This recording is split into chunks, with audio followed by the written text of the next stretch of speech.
Ser podcast.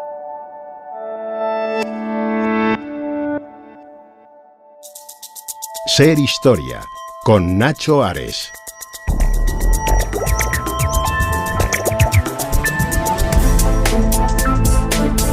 Bienvenidos a Ser Historia. Comenzamos con este programa, el recorrido estival, el recorrido veraniego, en el que vamos a seguir disfrutando de la historia a lo largo de estos meses de verano, con programas especiales, en donde vamos a ir incluyendo elementos nuevos y elementos también tomados del archivo.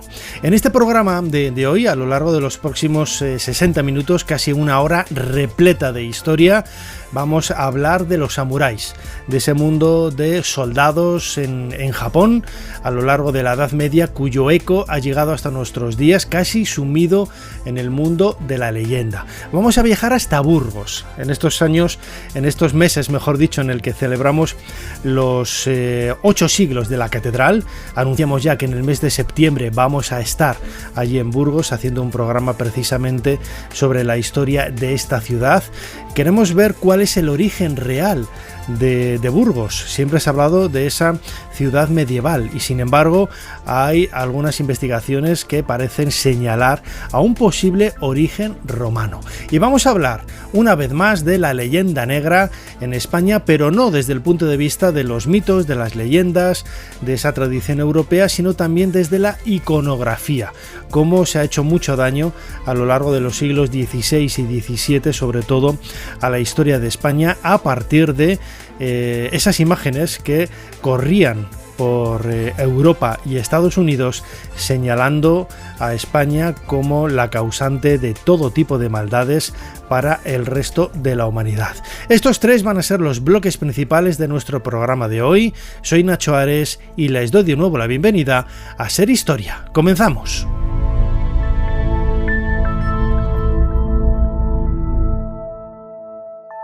Sigue a Ser Historia en las redes sociales. En Twitter, @SerHistoria. En Facebook, Ser Historia. En YouTube, Ser Historia. Y en Instagram, Ser Historia.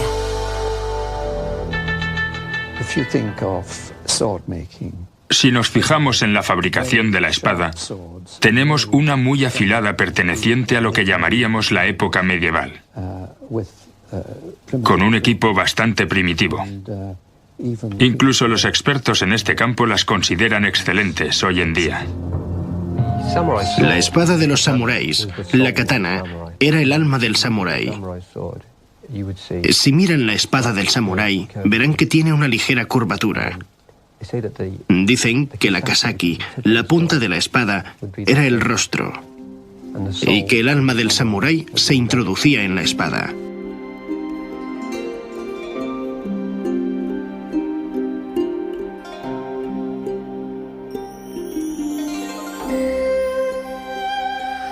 La historia de los samuráis es fascinante, como escuchábamos en este fragmento de un documental precisamente titulado Los samuráis, en un capítulo de esa serie Antiguas Civilizaciones.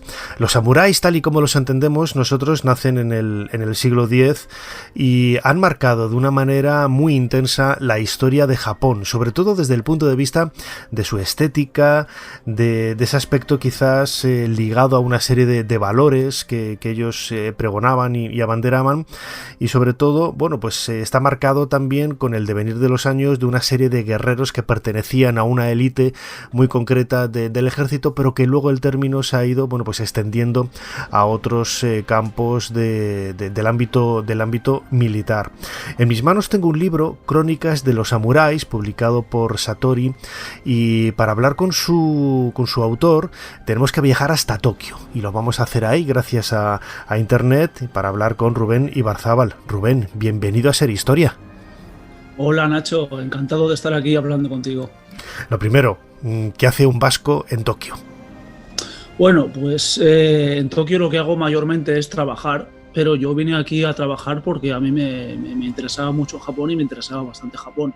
Entonces me las compuse después de mucho buscar y de que se me dieran bien las cosas por cosas del destino, pues logré encontrar un trabajo aquí, vine a ver qué tal, en principio para probar un año, a ver si me adaptaba al estilo de vida y tal, y ese año pues se han convertido en más de 10 ya, así que bueno, estoy aquí en Tokio bastante a gusto, disfrutando de la vida japonesa, y bueno, yo creo que tengo para rato aquí todavía. Desde luego, y como le decía yo a Rubén a micrófono cerrado, lo bueno es que no ha perdido el acento vasco que se muestra al hablar.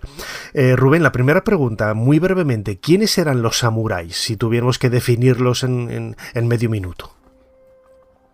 Bueno, los samuráis eran la clase guerrera, la casta guerrera, la nobleza guerrera del Japón feudal. Eran una clase social integrada principalmente por guerreros, por gentes que en principio se dedicaban a la guerra, tenían como oficio las armas, aunque luego ya iremos hablando que esto con el paso de los siglos pues sus funciones van cambiando y van evolucionando, pero son básicamente eso, son guerreros profesionales y que por definición siempre están ligados por vasallaje a un señor al que sirven a cambio de estipendios, de recompensas, de tierras o de lo que sea. Uh-huh. Claro, estamos hablando por definición de un guerrero, y yo comentaba al principio que surgen más o menos en el siglo X. Nos tenemos que imaginar precisamente un contexto belicoso en ese Japón de hace casi 1000 años, donde estos personajes pues tuvieran su razón de ser, ¿no? Sí, el samurái nace en un contexto que es básicamente de guerra civil. Japón ha pasado pues, una buena parte de su historia sumido en guerras civiles casi constantes, y son esos prácticamente 1000 años de historia de la casta samurái que abarca el periodo en el que los samuráis tienen su importancia en la historia japonesa. Prácticamente casi todos esos siglos son de guerras civiles. Entonces también hay algunos conflictos con potencias exteriores, pero sí, el samurái nace en un contexto de guerra, y por eso pues es fundamentalmente eso, un guerrero son familias, linajes de guerreros que se especializan en las armas y se dedican básicamente a la guerra. Y luego pues conforme las guerras civiles se vayan recrudeciendo en Japón, los samuráis van a ir adquiriendo más y más importancia y van a convertirse en la clase dominante, van a ser quienes realmente gobiernen los designios del país. Uh-huh. ¿Quién podía acceder? Estamos hablando de una élite, imagino que serían personajes nobles, de gente de familias pudientes. ¿Quién era el que podía acceder a esta casta, entre comillas, de los samuráis? En principio, los samuráis, como hemos dicho, son una clase social. Entonces, un samurái nace, no se hace. Si no naces en una familia samurái, en principio no puedes convertirte en samurái. Ahora, esto es la teoría. A lo largo de estos 1000 años de historia, las cosas, hubo momentos históricos en los que las cosas no eran exactamente así, podían cambiar un poco, había más movilidad social en Japón y, por ejemplo, podía ser posible, pues, por ejemplo, que un campesino se hartase de cultivar la tierra, consiguiese una espada, una lanza o una armadura, se uniese a las mesnadas de determinado señor feudal, y si la cosa se daba bien, participando en unas cuantas batallas, tal vez podía ganarse el estatus de samurái. Eso hubo momentos históricos, sobre todo, por ejemplo, en los siglos XV y XVI, en la era más cruda de las guerras civiles, lo que se llama la era Sengoku. Este era un fenómeno que podía llegar a darse, y luego más adelante, cuando las clases sociales se estratifican más a partir del siglo XVII, en principio es prácticamente imposible que alguien que no nazca en la casta samurái se convierta en samurái, pero también sucede otra cosa, que había muchos samuráis empobrecidos por las condiciones sociales de la época. Era un Japón en los siglos XVII, XVIII, XIX, un Japón unificado, pacificado, sin guerras en las que luchar. Entonces los samuráis perdían un poco su razón de ser y se empobrecían muchos de ellos. Y en cambio muchos burgueses ricos, muchos comerciantes, artesanos ricos, podían incluso, llegado el caso, comprar el estatus de samurái si tenían bastante dinero. Pero esto son más bien excepciones a la regla. Por lo general, hablando en términos generales, hay que pensar que un samurái solamente podía serlo si nacía como samurái dentro de una familia de este linaje guerrero. Uh-huh. Quizás a nosotros desde Occidente, cuando hablamos de samuráis, a no ser que tengas pues especial apego e interés en buscar más información, recomendamos desde aquí este libro, Crónicas de los samuráis, publicado por Satori Ediciones, de nuestro invitado Rubén Ibarzábal. Pues algunos nombres como Minamoto Yoshitsune, Oda Nobunaga, Miyamoto Musani nos suenan un poco a samurái, ¿no? Iba a decir, ¿no? Pero son como, Rubén, como personajes importantes, grandes estrellas, ¿no? Utilizando este término de samuráis que han marcado un poco hitos históricos dentro de este grupo militar, ¿no? Sí, hay grandes nombres que a poco que te hayas interesado por la historia japonesa o te gusten un poco estos temas, seguramente te van a sonar. Pues por ejemplo, Miyamoto Musashi, que en realidad no era un tipo muy importante en el gran esquema de las cosas. Históricamente no era un gran señor que conquistara tierras ni levantara castillos. Era un espadachín errante que con el paso del tiempo se ha hecho bastante famoso. Pues este nombre de Miyamoto Musashi, aunque era un samurái de a pie, de bastante bajo rango, sí es un nombre que ha quedado para la historia. Y luego tenemos otros, por ejemplo, como los que has comentado, Oda Nobunaga, uno de los grandes unificadores de Japón en el siglo XVI, que podría ser una figura parecida a lo que nosotros podemos ver en un Julio César, por ejemplo, alguien que sentó las bases para un sistema político que vendría justo después de él, que no pudo ver completado porque murió antes de verlo. Oda Nobunaga murió antes de poder unificar todo Japón, pero sus sucesores lo consiguieron en las décadas siguientes y gracias a eso pues tenemos el Japón de la era Tokugawa, de la era Edo, que vino a partir del siglo XVII, entre los siglos XVII y XIX. Nombres como Nobunaga, nombres como Yoshitsune son bastante famosos, sobre todo en Japón, evidentemente. A nosotros en Occidente igual nos suenan menos, pero también hay otros nombres que no son tan conocidos fuera de Japón, pero que en cambio a cualquiera que le interese un poco la historia de Japón y el mundo de los samuráis, pienso que son muy interesantes. Nombres, por ejemplo, como un revolucionario samurái de finales del siglo XIX, Sakamoto Ryoma, o un samurái de finales del siglo XIII, siglo XIV, que es uno de los paradigmas de la lealtad a su señor en un mundo en el que la lealtad no se llevaba tan a rajatabla, pese a lo que podamos pensar, que es un nombre, por ejemplo, como Kusunoki Masashige.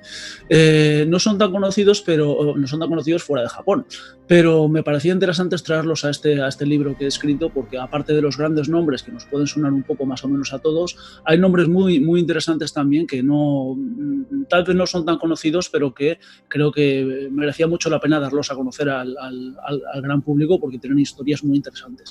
Es fascinante escucharte, Rubén Ibarzábal, autor de este libro Crónicas de los Samuráis, publicado por Satori Ediciones, que bueno, hemos tratado en alguna ocasión a lo largo de todas estas temporadas de Ser Historia, en estos casi 11 años que llevamos ya, pues yo creo que habrá sido 2 o 3 veces, ¿no? El mundo de la historia de Japón y de los samuráis, pero siempre se aprende algo más y siempre disfruto, ¿no? Escuchando, pues en este caso, escuchándote a ti, Rubén, como desde hace ya más de 10 años vives en Japón y se nota que bueno, lo sientes con mucha pasión todo aquello que esté relacionado con los samuráis. Os recomiendo a todos que leáis este libro Crónicas de los Samuráis, publicado por Satori, cuyo autor Rubén Ibarzábal nos ha atendido desde Tokio muy amablemente. Rubén, como siempre, muchísimas gracias por habernos ayudado a hacer un poquito más de historia.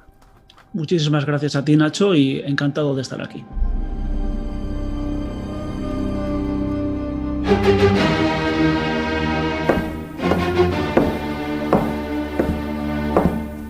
Van Gogh, ¿dónde has puesto mis pinceles? No habrás vuelto a llenarlos con tus chorretones de pintura. ¿Cómo te atreves? Tú, el gran Gauguin, que solamente sabe dibujar monas en bañador. Te dije que no los volvieras a utilizar. Voy a quemar el estudio con todos tus malditos pinceles. Por mí, como si te cortes una oreja. ¡Me largo a la Polinesia! Ser Historia con Nacho Ares. Todo lo que quisiste saber de la historia, la madrugada del sábado al domingo en la cadena SER.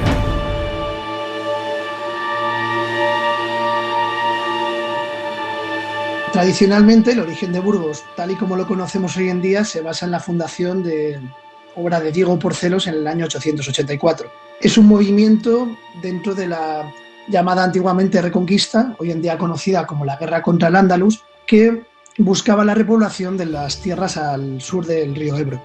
En esta expansión por tierras castellanas, Diego Porcelos crearía una primera construcción defensiva en el Cerro de San Miguel, el monte, la montaña alrededor de la que se articula la ciudad de Burgos, y en cuya ladera suroeste pues existiría una serie de pequeñas explotaciones agropecuarias conocidas como barrioeras, en uno de estos primeros barrios de la ciudad de Burgos, que a la postre pues terminaría siendo la capital del Reino de Castilla.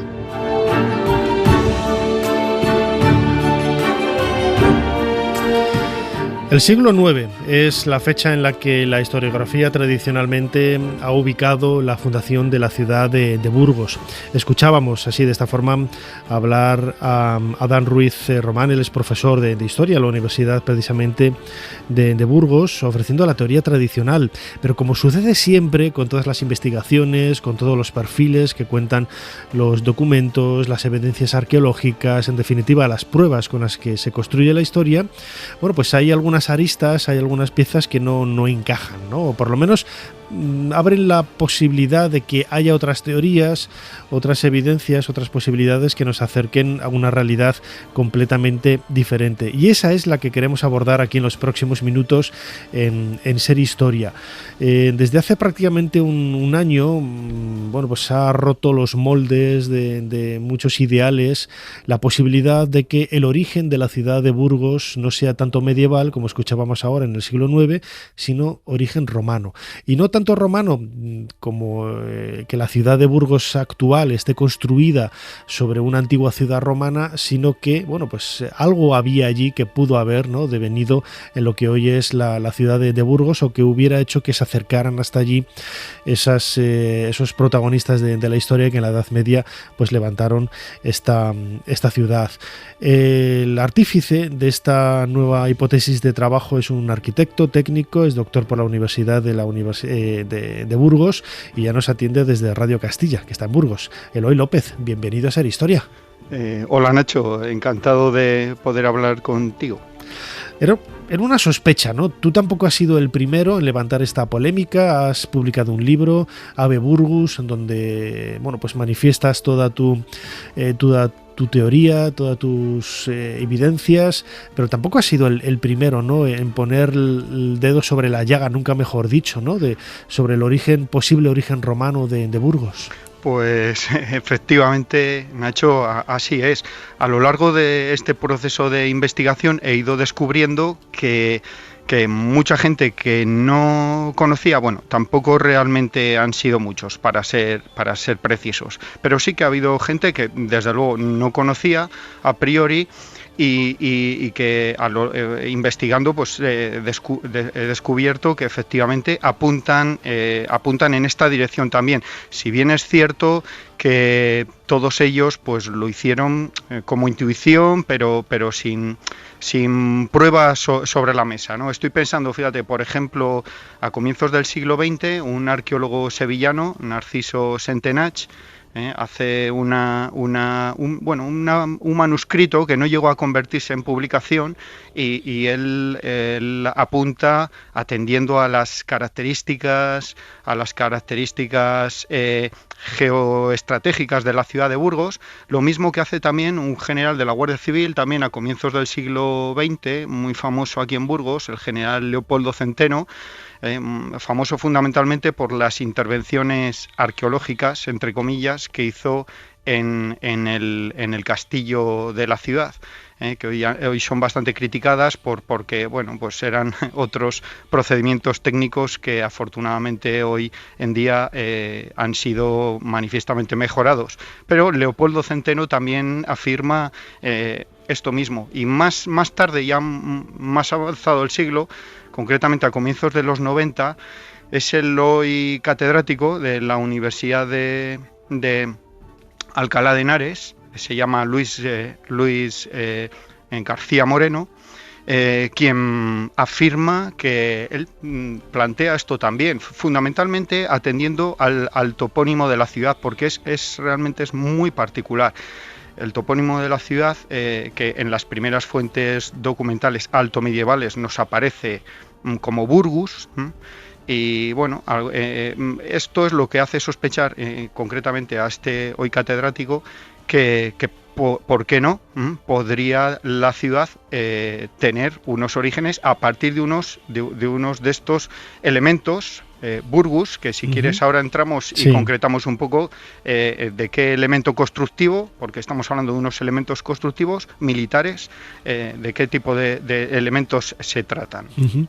El otro día lo comentábamos en algún correo electrónico. Yo, por ejemplo, yo nací en León, la fundación de la ciudad de León sí que se sabe que es de un campamento legionario romano, pero tampoco lo que tú quieres dejar a entender con la polémica que se ha suscitado alrededor de tu trabajo, de tu tesis doctoral, de tu libro, etcétera, es lo que decía yo un poco al principio, ¿no? O sea, no es que hubiera una ciudad romana y de pronto se asienta encima la ciudad medieval de Burgos, ¿no? Sino que hay elementos romanos que es lo que atrajeron, ¿no? a poblaciones medievales en aquel momento para ello, ¿no? Y yo te ponía el ejemplo de Valladolid, ¿no? Que yo he vivido muchos años en Valladolid. Pues siempre se habla del conde Ansúrez en el siglo XI, que hizo una iglesia, un mercado, un monasterio, y claro, mi pregunta ha sido siempre, ¿y qué es lo que le llevó al conde Ansúrez a poner ahí? Porque no creo que eso fuera un erial en medio de la nada, ¿no? Efectivamente, Nacho, esa es la clave. Yo entiendo que no podemos entender los procesos de creación de ciudades, lo que hoy podemos entender como una ciudad, como algo... vamos a ver, yo ahora mismo pongo a mucha gente que me pregunta el ejemplo de una ciudad nueva que se está creando ahora, ¿no? La nueva capital, que será la futura nueva capital de Egipto, ¿no? Y que está haciendo el general Al-Sisi, ¿verdad? Yo creo que en el siglo IX no podemos entender así las ciudades, porque es que hay una cuestión, estas supuestas, vamos a llamar fundaciones entre comillas, ¿no? En el siglo X, incluso Valladolid en el siglo XI. Estamos hablando de que es una época muy complicada, como para tener que estar, en este caso, en el caso que afecta a la ciudad de Burgos, el conde Diego creando algo de la nada. Yo creo que es pura eficiencia, en el caso particular de Burgos, si nos vamos a las fuentes más cercanas a esta fecha, el mítico 884, tenemos que ver que aquí nadie habla de fundar algo donde no hay nada, ¿no?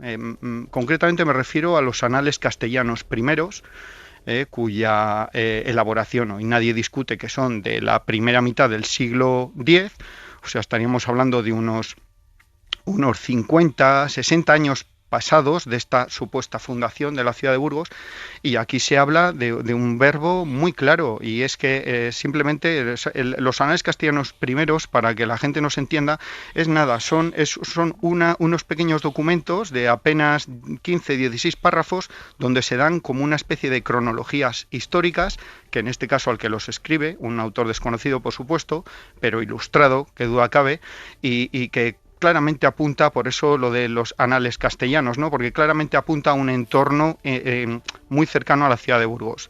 De los 14 o 15 pequeñas notas escuetas que se dan, más de casi la mitad están relacionadas con lo que hoy es la provincia de Burgos, ¿no? Así se habla de Clunia, se habla de Roa, se habla de la propia ciudad de Burgos por 2 veces. Entonces es alguien que está claro es de esta zona, ¿no? Bueno, pues en estos anales castellanos primeros simplemente se dice que el conde Diego populavit Burgus, Burgus et Aubirna, por cierto, que este es otro dato muy curioso. O sea, nos está empleando un verbo que no tiene ninguna connotación de crear algo donde no hay nada. Es más, si subimos un par de párrafos en estos anales castellanos, nos vamos a que se habla de Amaya, la mítica ciudad cántabra, ¿no? Y también romanizada, y se dice que el conde, en este caso el conde Rodrigo, populavit Amaya. Pero si nos retrotraemos un párrafo anterior, en estos anales castellanos primeros, se dice que el rey Ordoño populavit Legio, o sea, la actual ciudad de León. Es decir, en estos anales castellanos nadie está diciendo que Burgos se crea de la nada, porque se emplea exactamente el mismo verbo en latín que se emplea con León, que se emplea con Amaya. Si todos tenemos claros que el rey Ordoño no fundó León, porque evidentemente corresponde a un asentamiento romano muy anterior al siglo IX, de esa fecha de población o repoblación, el 850 y pico, me parece que era en el caso de León, ¿por qué en el caso de Burgos se ha entendido como fundar? Pues si quieres si quieres que profundicemos en ese tema, te digo por qué en el caso de Burgos la bibliografía entendió una fundación. Porque hay un responsable de todo ello, muy claro, con nombres y apellidos. Yo te quería preguntar antes también, Eloy López, por las evidencias romanas. Habrán llegado hasta nosotros también, ¿no? Para justificar un poco la presencia romana en lo que hoy es Burgos. Sí, mira, Nacho, ten en cuenta que el libro es un proceso de investigación de varios años, muchos años, y claro, yo sabía que aquí, para entender lo que yo planteo en el libro también, bueno, tú conoces un poco esta región y creo que el caso de Burgos también. Lo que yo aquí planteo a día de hoy es algo anatemático, ¿sabes? Aquí hay mucha gente que se rasga las vestiduras, porque tendemos a hacer posturas maximalistas, ¿no? Entendemos algo romano pues como una ciudad como aquí tenemos cerca Clunia, ¿no? O como Palentia, o como Legio, o como León. Lo que se plantea en el libro es que esto tiene unos orígenes indudablemente romanos, pero claro, no todos los asentamientos ni llegaron a tener el mismo esplendor, ni muchísimo menos. Ahora, bien, una cosa es muy clara. Para que un asentamiento de creación romana mantenga la toponimia a lo largo de los siglos, está claro que tiene que haber una persistencia habitacional en el lugar, porque si no, los topónimos directamente se pierden. Desaparecen, claro. Efectivamente, que sí. Efectivamente. Es llamativo, ¿no? El hecho de que... lo decías ahora, ¿no? Que sea anatema, que se monta alrededor de una nueva hipótesis de trabajo, que en realidad tampoco desmiente lo que luego se dijo en la Edad Media. Es decir, que vale, se pudo haber fundado o refundado la ciudad de Burgos a partir, ¿no? de otros elementos que ya estaban allí, ¿no? Insisto, yo, bueno, pues como soy de León, pongo ese ejemplo, ¿no? En la ciudad de León estamos muy orgullosos de ese origen romano y estamos muy orgullosos también de los reyes medievales leoneses, la cuna del parlamentarismo y todas estas cosas, ¿no? Y lo que yo no veo es la polémica que se puede levantar alrededor de esto, como que mira, no, es que fíjate, aquí somos de capa y espada en el siglo IX y que nadie nos baje del burro de ahí, ¿no? Sí, mira, Nacho, la figura del Cid pesa mucho en Burgos, uno de los primeros puntos que hay que decir, todo lo medieval, por así decirlo, ¿no? La Universidad de Burgos, desde su creación, siempre se ha centrado en estudios medievales. Aquí no hay expertos ni catedráticos de historia antigua ni de historia romana. Quiero decir, la ciudad, por tradición, ha puesto su foco en el apartado que más le ha interesado, ¿no? Pero fíjate, simplemente un paseo por nuestro espolón, observando el arco de Santa María, te das cuenta de la mitificación que hemos hecho aquí con este conde, ¿no? Pues fíjate, en el propio arco de Santa María, junto a los grandes mitos de la historia, ¿no? de la ciudad, el conde Fernán González, el primer conde de Castilla, o de la Castilla, vamos a decir, bastante independiente de León, aparece también el propio Cid Campeador, Carlos V, y ahí aparece también Diego Porcelos, con una cartelita abajo en la que nada menos se compara a Diego Porcelos con Rómulo, fundador de Roma. O sea, quiero decir, se hace un claro paralelismo, ¿no? Burgos, Roma, Rómulo, Diego Porcelos, ¿no? Y esto ha sido así a lo largo de bueno, pues prácticamente hasta nuestros días. Y entonces ahí es donde deriva el asunto, ¿no? Hasta ahora este ha sido el relato más habitual, el más extendido, con diversos cambios y matices según la época, sobre todo en los conceptos de fundación, repoblación o unión de poblaciones ya existentes, que es, como digo, al final el menos aceptado porque presupondría una existencia previa de una serie de poblaciones. Es cierto que los estudios de Eloy López Amanillo pues no anularían esta teoría de la fundación medieval basada en la expansión militar, sino que más bien le aportarían un matiz más por la existencia de un núcleo menor previo a esa llegada de Diego Porcelos y que perduraría desde época romana, considerando incluso que se mantiene la toponimia con la que hoy en día es conocida. Pero esto ya entra en el tema del debate histórico.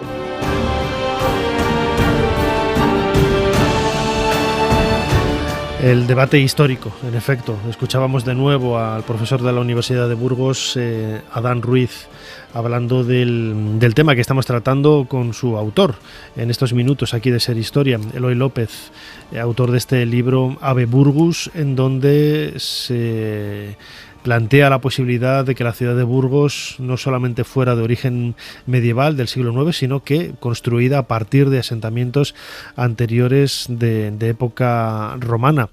Eloy, la pregunta también, haciendo un poco de abogado del diablo, sí, es ¿por qué se ha perdido también toda esa tradición romana y parece que solo se focaliza en lo medieval? Fíjate, yo creo que hay que entender muy bien a esta ciudad nuestra de Burgos, ¿no? Yo creo que en España parece que lo romano es lo extendido y es vamos a decir, lo genérico, ¿no? Y en cambio el poder conocer la fecha de una supuesta fundación de algo, pues es algo como muy estimulante, ¿no? Porque te ayuda a crear un mito al que le pones cara, al que le pones ojos, al que le dedicas estatuas, ¿eh? En cambio, pues esto, fíjate, hablabas antes de León y es que es un clarísimo paralelismo, ¿eh? A lo largo del Imperio Romano, no solo los grandes asentamientos militares romanos crearon núcleos poblacionales a su alrededor, que es al final como acaba surgiendo la propia ciudad de León, ¿no? Y otros muchísimos asentamientos. También los núcleos menores, como era en este caso un burgus. Estamos hablando de un edificio muy modesto, muy humilde, un edificio que puede tener en planta a partir de 12 metros, de 12 por 12, es un poco más de 100 metros cuadrados, hasta pues prácticamente máximo unos 900 metros cuadrados. Estamos hablando de un edificio de planta muy tremendamente humilde, ¿eh? Pero eso sí, con una función muy, muy, muy singular, ¿eh? De ahí el nombre, porque si no, para estos elementos defensivos, los romanos tenían nombres como Castella, como Castellum, como Turris, lo que sería una torre, ¿no? Como Praesidio, incluso, o como Centenarium, ¿no? Pero los burgus tienen una misión muy concreta, que es el control y la vigilancia de determinadas calzadas del imperio. ¿Todas? Pues creo que no, evidentemente todas no. En aquellas donde había que dedicar una especial atención. Fundamentalmente vamos a llamar, para que la gente nos entienda, las calzadas militarizadas. ¿Cuáles son estas calzadas militarizadas? Donde más restos de burgus hay, tanto arqueológicos como en fuentes epigráficas, es en toda la zona fronteriza del imperio, ¿no? Lo que, bueno, pues los romanos denominaban los limes, del imperio. Estamos hablando de todo lo que es la cuenca del río Rin, principalmente, del río Main también, estamos hablando del río Danubio, incluso, hasta llegar hasta los Balcanes, ¿no? O sea, lo que serían las provincias romanas de la Germania inferior, Germania superior, las Panonias, ambas Panonias, Panonia superior e inferior, las Moesias, incluso Dacia y Tracia. Pero no solo hicieron este tipo de construcciones, vamos a decir, en lo que hoy es el continente europeo. También hay restos epigráficos que confirman la construcción o la reparación de alguno de estos burgus en sitios como, por ejemplo, la actual Siria, Ahí tenemos una epigrafía que confirma la reparación de un burgus, o en la actual Jordania, o incluso en las provincias africanas del imperio, tanto, por ejemplo, la Mauritania Caesarensis, como la Numidia, o incluso la África Proconsularis. En todas estas provincias aparecen epigrafías que confirman la construcción de estos burgus. ¿Dónde? Ahí está la clave. Siempre en este tipo de calzadas que van a militarizar completamente, y lo hacen edificando uno de estos elementos constructivos en cada cierto espacio de kilómetros, diríamos hoy, ¿no? Con el fin de tener esa calzada completamente controlada. ¿Por qué? Porque es por donde el ejército se habitualla, es por donde se trasladan las distintas unidades de un sitio a otro, y es por donde también sufres los ataques en este caso de los no romanos, ¿no? De los que denominaban bárbaros. Sí. Yo creo que en definitiva las dos posibilidades se complementan, ¿no? Seguro que alguno de los que nos está escuchando pues se decantará por ese anatema, ¿no?, que decías antes, Eloy, en relación a esta posibilidad de que la fundación de la ciudad de Burgos sea anterior a ese momento medieval del 884, del siglo IX, y que pueda hundir sus raíces en el mundo romano. Seguramente pues habrá que esperar, ¿no?, la aparición de algún documento, el estudio más extendido de algún yacimiento u otras evidencias que ayuden un poco a compaginar todo esto, ¿no? Si me permites, Nacho, hacerte una puntualización. Fíjate que si miramos cualquier libro que analice la historia de Burgos, a lo largo de los hechos a lo largo del siglo XX, incluso alguno también a lo largo del siglo XXI, se omitía completamente el paso de la calzada romana por esta ciudad, ¿vale? Hoy en día ya nadie lo pone en duda, porque es que fue precisamente a la hora de hacer la nueva estación del AVE, del AVE cuando llegue a Burgos, que todavía no lo vemos, pero cuando llegue, prácticamente hacen la estación encima de la calzada. No estamos hablando de la calzada que pasa por aquí, no es una calzada más del imperio, estamos hablando que es la calzada militar por excelencia de la península, que comunica el punto del asentamiento militar en toda la península ibérica, que primero fue Astúrica Augustam, como bien sabrás tú, y posteriormente Legio, ¿no?, la actual ciudad de León. Pues comunica estas dos poblaciones nada menos que con Tarragona, ¿no?, la capital política de la provincia de Hispania, ¿no? Entonces estamos hablando, y aparte también comunica con el otro punto fuertemente militarizado, que es la antigua ciudad de Burdigalam, la actual Burdeos, ¿no? Entonces estamos hablando de una calzada que es por donde entró absolutamente todo el proceso romanizador en la península, y estamos hablando de, claro, la siguiente pregunta que es inevitable es hacerse: ¿por qué Roma empleó aquí en la península este sistema de control de las calzadas que utilizaba en las zonas, vamos a decir, en los puntos más conflictivos, ¿no?, las zonas más calientes del imperio? Pues ahí no tengo ninguna duda. Los romanos fijaron en el noroeste español una especial atención, como deriva precisamente que esté ahí asentada toda una legión en la ciudad de León, pues simple y llanamente, y así lo determinan infinitas fuentes consultadas que aparecen en el libro Ave Burgus, la explotación minera tan sensacional que tenían abierta en este cuadrante del actual noroeste español. La historia es fascinante, desde luego, y invito a todos los que nos están escuchando que ahonden un poco en lecturas relacionadas con esta fundación, tanto medieval como la que propone nuestro invitado Eloy López en este libro Ave Burgus, que nos abrirá los ojos a una realidad, yo creo que fascinante. Eloy López, una vez más, muchísimas gracias por habernos ayudado a hacer un poquito más de historia. Muchísimas gracias a ti, Nacho. Ha sido un auténtico placer hablar contigo. Es un carnero de lapislázuli con patas de oro. Irónico que se apoye en el árbol de la vida, encontrándose en un lugar tan lóbrego. Los cadáveres tienen los brazos doblados sobre el pecho. Algunos de ellos llevan una copa junto a la boca. ¿Piensas lo mismo que yo, Leonard? Parecen sirvientes reales que siguieron una comitiva fúnebre para luego inmolarse junto a los restos del monarca. Ser Historia con Nacho Ares. Todo lo que quisiste saber de la historia, la madrugada del sábado al domingo en la cadena SER.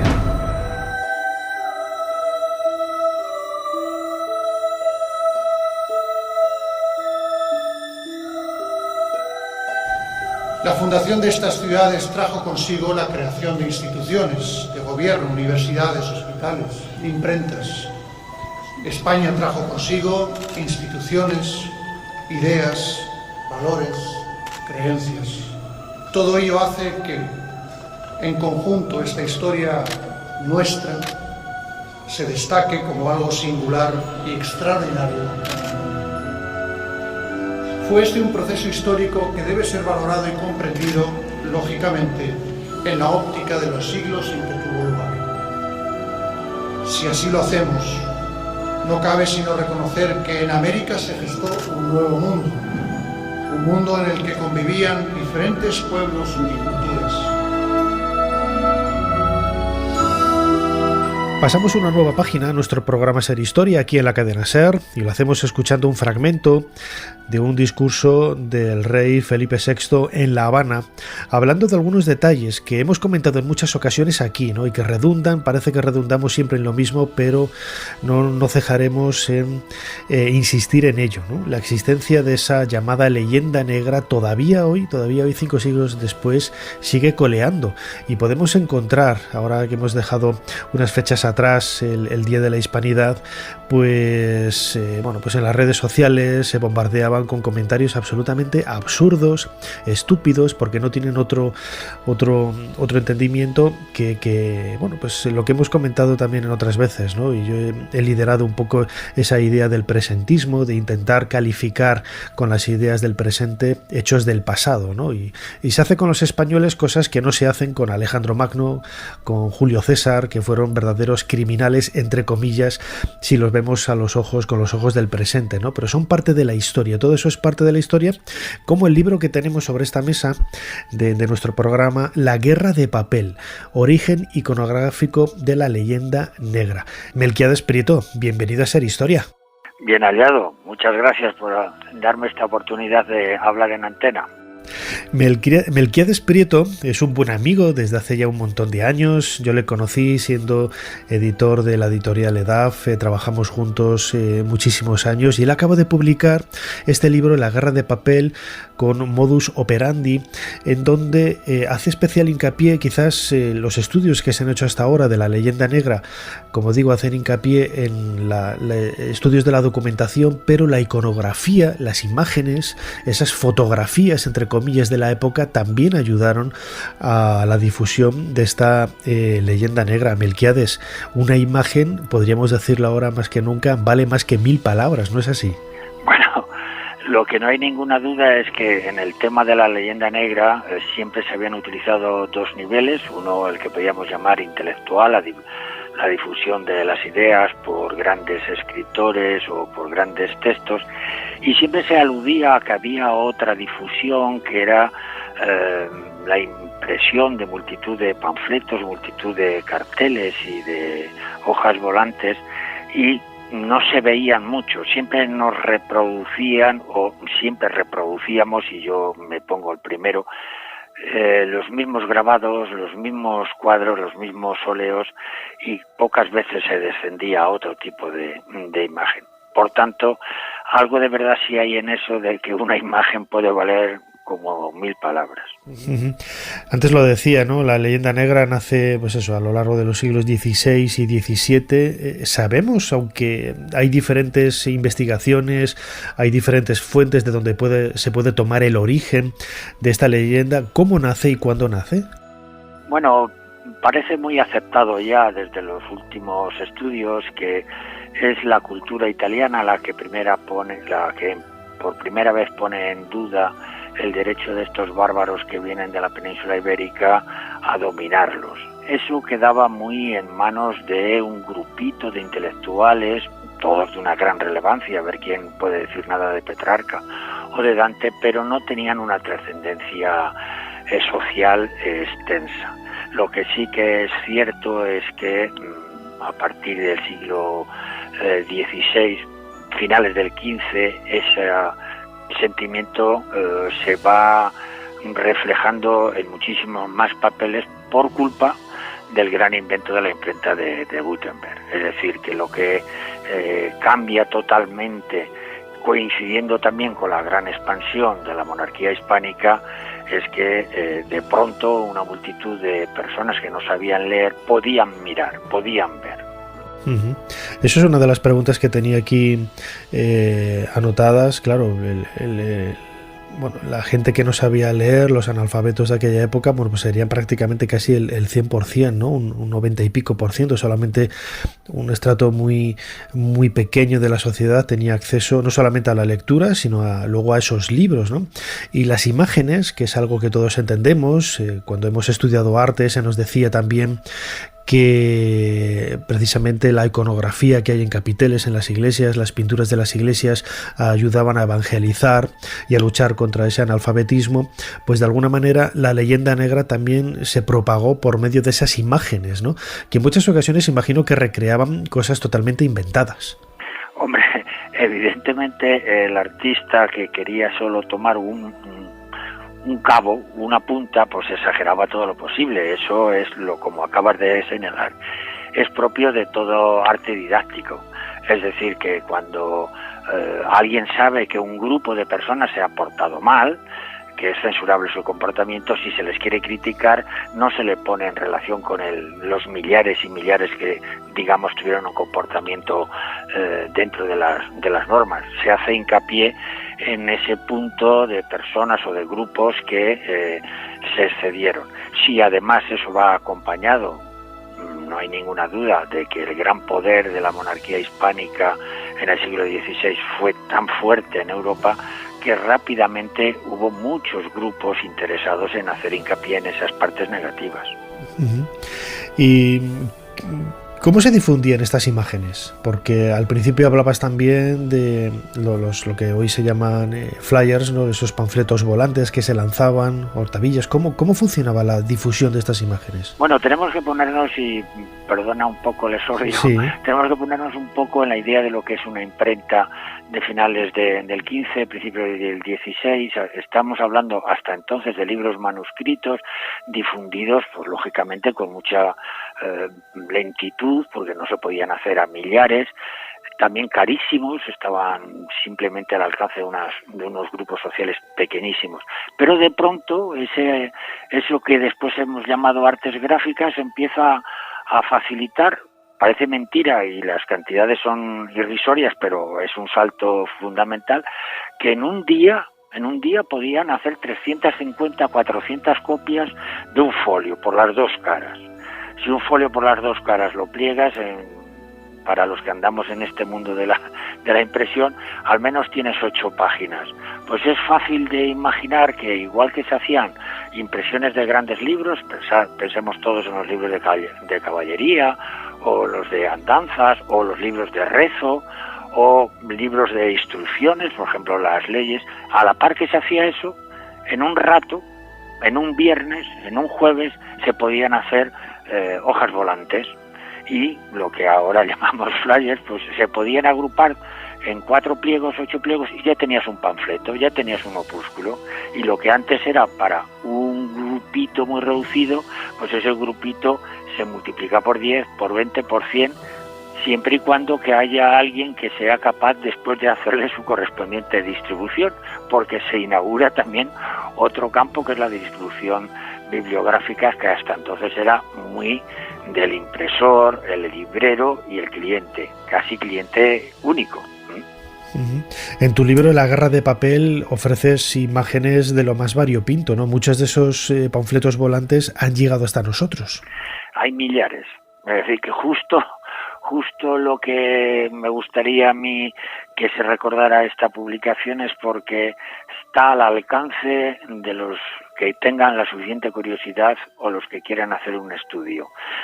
Como muchos países europeos, varios, especialmente lo que hoy conocemos como Países Bajos, Bélgica, Francia, Alemania, formaron su nacimiento como nación o su nacimiento como unidad, llamémoslo política, enfrentándose al poder que entonces ejercía la monarquía española, han tenido mucho cuidado en conservarlos. Es decir, que quizá en Simancas no haya tantos, que los hay, quizá en la Biblioteca Nacional no haya excesivos, que los hay, en la de Barcelona, en la de Toledo, en la de Sevilla, en las universitarias, que menos.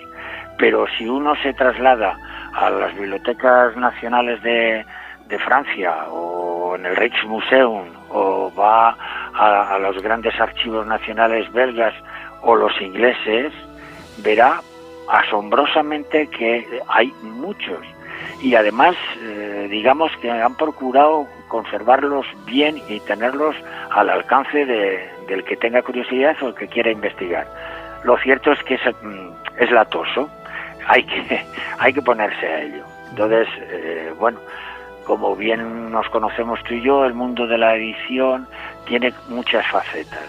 Y hace años que yo decidí que todo lo que iba necesitando profesionalmente lo iba acopiando. Y hubo un día, hace unos 3 o 4 años, que creí que tenía suficiente acopiado como para empezar a hacer ya una investigación un poco más seria. Y este es el producto que he intentado colocar, que es un libro de imágenes ordenadas en tiempo y ordenadas en temas. ¿Y qué es lo que ofrecen esas imágenes? Quizá los recursos más comunes, ¿no?, que vemos, pues son esas imágenes de tortura, esos ajusticiamientos en América, esas salvajadas. Claro, imagino que el 99% son imágenes absolutamente inventadas y reales, pero ¿qué es lo que nos ofrecen desde el punto de vista estético esas imágenes? Hombre, estéticamente hay que hablar de que son buenísimas. Es decir, cuando Teodoro de Bry decidió ilustrar la brevísima destrucción de las Indias de padre Bartolomé de las Casas, dio un golpe editorial y un salto de conocimiento de lo que criticaba que hasta entonces no se había conseguido. Los grandes artistas, desde Lucas Granat, los Bruegel, todas las familias de Talleres, todos los hijos de Durero, por llamarlo así, eran grandes burilistas, grandes gentes que podían ilustrar ya con soltura cualquier tipo de acción. Hasta entonces los libros no habían sido enriquecidos así. La edición del Padre de las Casas circuló por España con toda la libertad durante 5 o 6 años, aunque no tenía permiso de pie de imprenta, pero se hicieron las tiradas convenientes. Cuando fue descubierto, y digo descubierto porque tardaron casi 30 años en darse cuenta en otros territorios que ese libro podía utilizarse en contra de los intereses y de la fama de los españoles, eso fue una revolución. Al principio lo que hicieron fue ponerle prólogos donde se decía a los lectores, cuidado que te puede ocurrir eso. Después se le añadieron cambios a los títulos, donde ya directamente ya no se decía la destrucción de las Indias, sino directamente se hablaba de la crueldad de los españoles. Y en el cambio de siglo del 16 al 17 vino la racha ya de las ilustraciones. No fue solo de Bry, también Benzoni, otros grandes editores lanzaron al mercado unas ediciones que perduran hasta ahora, donde escogiendo muy bien 13, 14, 17 aspectos del Padre de las Casas, la ilustraron con una verosimilitud y un realismo que espanta todavía. Es decir, no se puede decir que artísticamente estén más resueltas, al contrario. Yo he hecho mucho hincapié en las distintas miradas que pueden tener, las 3 fases de cada una de las escenas, porque es sangriento lo que se ve. Pero a la vez que se hacía eso, también creció un tipo de grabado mucho más refinado, mucho más intelectual, en el que utilizando citas bíblicas, utilizando cultura general, se va destilando una inquina contra el enemigo que llega a ser excelso en lo que coincide con la tregua de los 12 años. Es una obra apasionante, La Guerra de Papel, origen iconográfico de la leyenda negra, publicado por Modus Operandi, en donde vamos a ver si siempre quizás hemos hecho mucho hincapié en nuestro programa, en esos libros, en esos textos. Aquí por primera vez se hace un elenco muy extenso de esa iconografía, de esas imágenes que marcaron un poco la base de la leyenda negra, que por desgracia en pleno siglo XXI sigue muy vigente. Melquiades Prieto, autor de este fantástico libro La Guerra de Papel. Como siempre, muchísimas gracias por habernos ayudado a hacer un poquito más de historia. Muchas gracias a vosotros.